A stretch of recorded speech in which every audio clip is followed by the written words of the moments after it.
So good day mga kapurinarya, so welcome back to my channel. So for today's video mga kapurinarya ay may nagpakuha sa atin no, na patay no.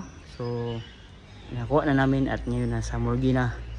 At papakita ko sa inyo mamaya yung ating kabaong na napili niya no.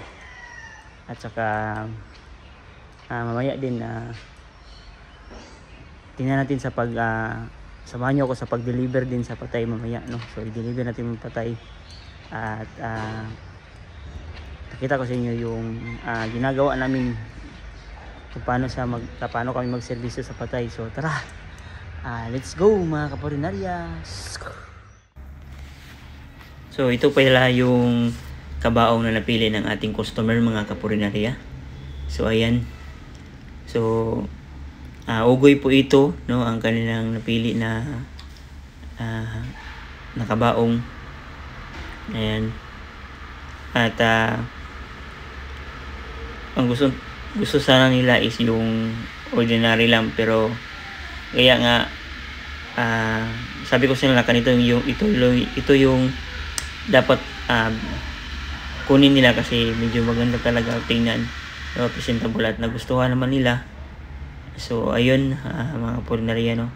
At dyan napasok na po yung patay dyan sa loob.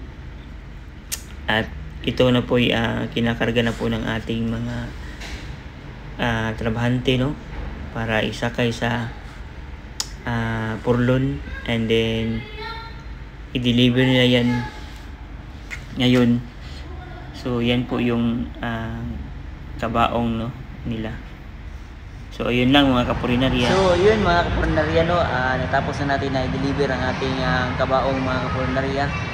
At hinahatid na sa bahay ang yung customer. So kung di ka pa nakapalo sa ating mga accounts mga kapurinarya, so please like and share and subscribe sa ating mga channel. At dito ko lang tatapusin ang vlog na ito, and I hope na tayo po ay na-enjoy sa ating panonood. So see you in the next vlog. Peace out mga kapurinarya.